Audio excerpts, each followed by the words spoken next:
Bueno, pues comenzamos el último punto del tema, el punto 6, células madres. Un embrión humano se origina cuando un espermatozoide fecunda un óvulo, dando lugar a una célula cigoto. Se considera el cigoto como el paradigma de célula totipotencial, ya que a partir de este se generarán todas las células y tejidos del embrión y además la placenta. Finalmente se originará el organismo adulto. En el caso del hombre consta de aproximadamente unos 220 tipos celulares distintos. El cigoto, una vez formado, comienza a dividirse, siendo las células resultantes de las primeras divisiones también totipotenciales. Es decir, si separáramos cada una de ellas, obtendríamos varios individuos genéticamente iguales, los gemelos univitelinos. Hacia aproximadamente el quinto día, el embrión es una célula hueca, denominada blastocisto, y en el que la capa superficial de células, trofoblastos, originará la placenta, mientras que una masa interna de aproximadamente unas 200 células dará lugar al embrión propiamente dicho. Estas últimas células ya han perdido la capacidad de generar un organismo completo, pero sí pueden dar lugar a cualquier tipo celular que lo integra. Se dice que son células pluripotenciales. El embrión en el útero materno proseguirá su desarrollo, a lo largo del cual se va especializando en diferentes tejidos y poco a poco irán restringiendo su potencialidad.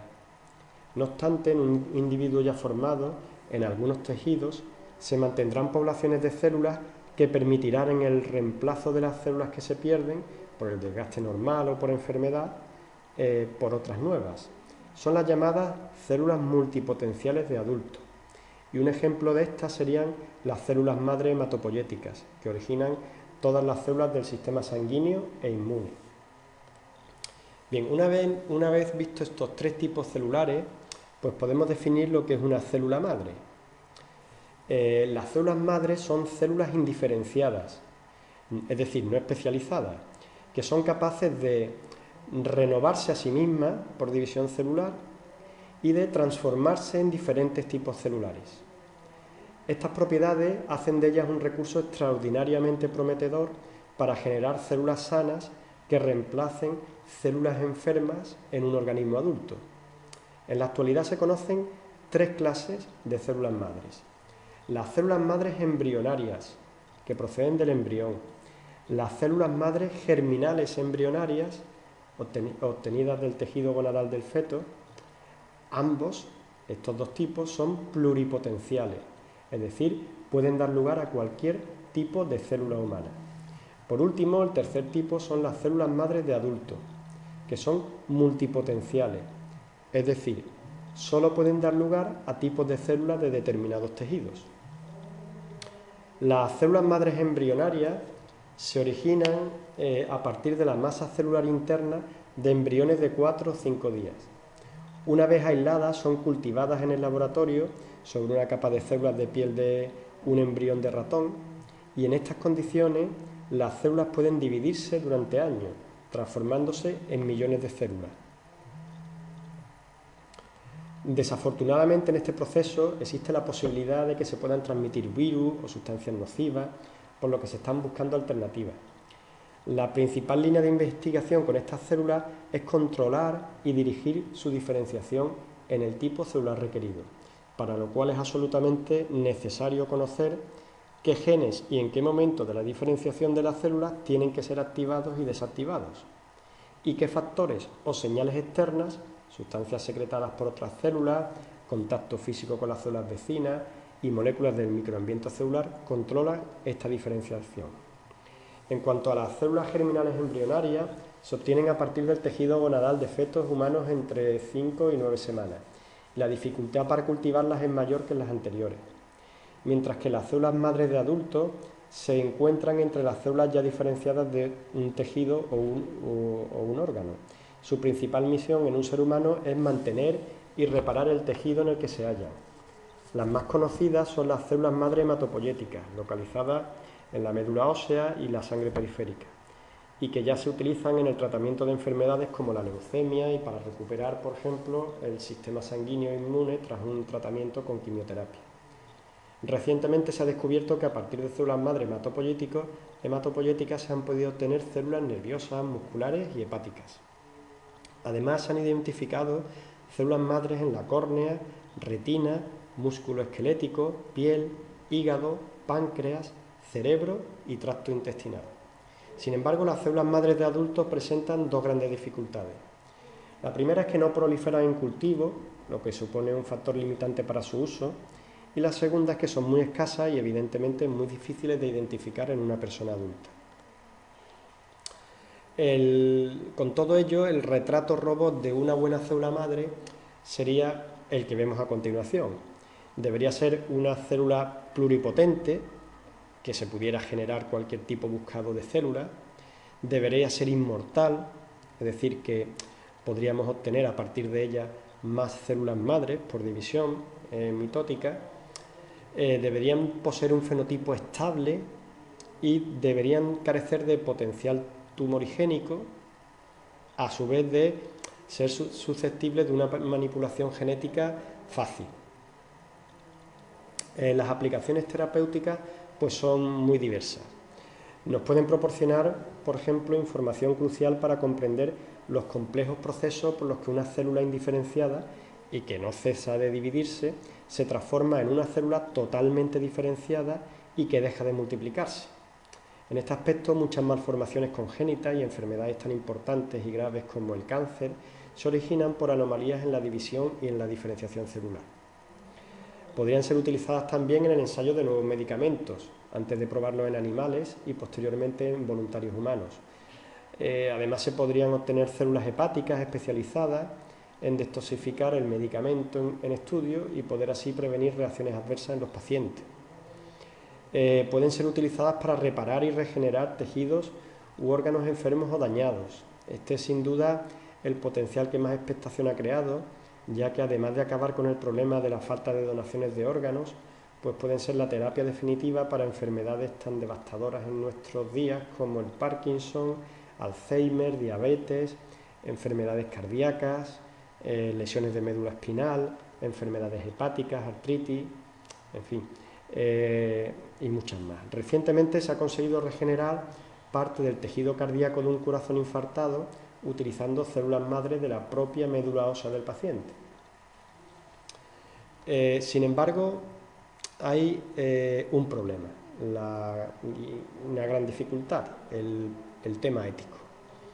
Bien, quedan evidentemente muchas cuestiones sobre la biología de las células madres que hoy en día desconocemos, como qué controles genéticos son los responsables de que se diferencien en un tipo de tejido y no en otro, cómo influye el microambiente en las células, cuántas clases de células madres de adultos existen y dónde se encuentran. Y existen además numerosos problemas y dudas por resolver en el trasplante de células madres en pacientes. Entre otros, buscar métodos y procedimientos fáciles de manipulación, asegurar la proliferación en cantidades suficientes del tipo de tejido deseado, además de su buen funcionamiento y, por último, certificar que no producirá a largo plazo ningún daño en el receptor. Además de estas consideraciones, hay que evitar el rechazo del tejido derivado de las células madre por parte del receptor, y este rechazo podría ser evitado si las células que se van a trasplantar fuesen genéticamente iguales a las de la persona que recibe el trasplante. Esto último se podría conseguir mediante la clonación terapéutica. La clonación terapéutica consiste en aislar el núcleo de una de las células del cuerpo del paciente e inyectarlo en un óvulo al que previamente se le ha quitado su núcleo.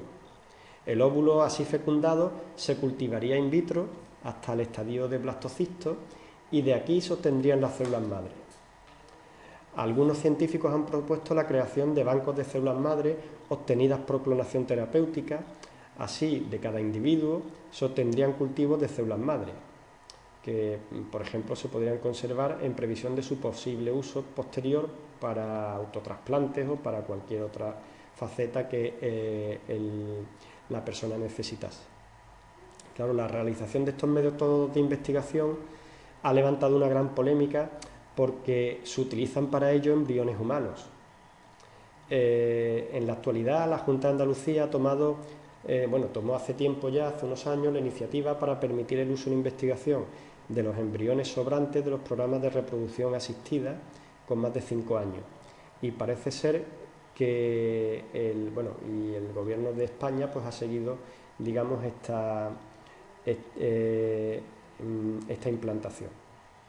Sin embargo, evidentemente siempre cabe hacerse la reflexión de que el embrión humano, cualquiera que sea la fase de su desarrollo, debe gozar de toda dignidad y debe ser tratado como persona humana, siendo por tanto inmoral tratar a una persona como un medio y no como un fin. Hay una alternativa a la utilización de los embriones para la clonación terapéutica o la clonación reproductiva, que es la programación directa de células somáticas.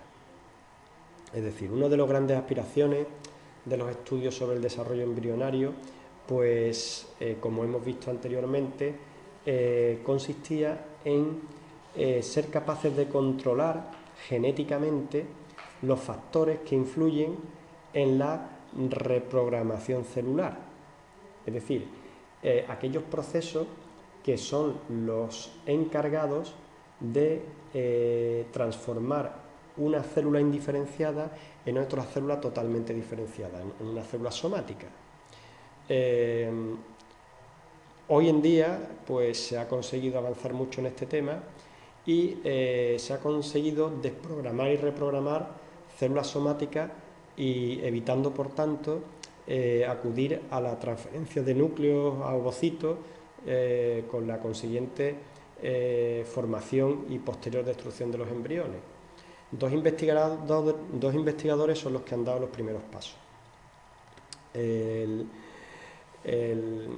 método es aproximadamente el siguiente. Los investigadores han utilizado células de la piel de personas adultas, en el caso del científico japonés Yamanaka, y en el caso de Thomson, americano, han utilizado células procedentes de fetos recién nacidos.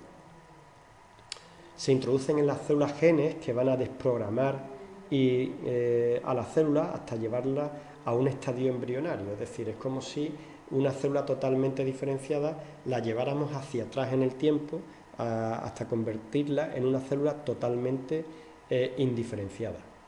La reprogramación de esta célula adulta consigue que, por lo tanto, se comporte como una célula madre embrionaria.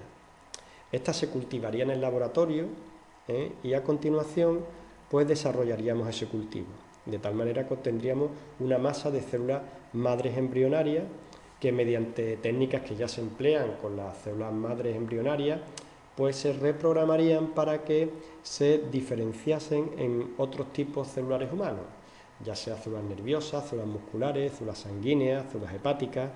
Los tejidos obtenidos se autotrasplantarían al paciente, que evidentemente no habría ningún rechazo porque el material genético es idéntico y, digamos, se produciría la recuperación del paciente, del tejido dañado.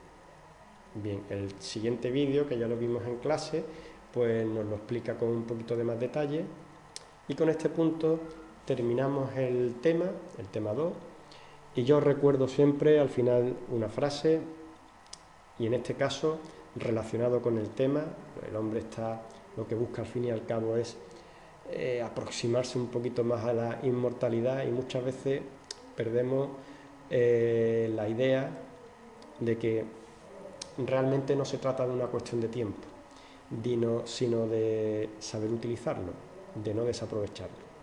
Bien, pues terminamos el tema 2 y espero que os haya gustado. Muchas gracias.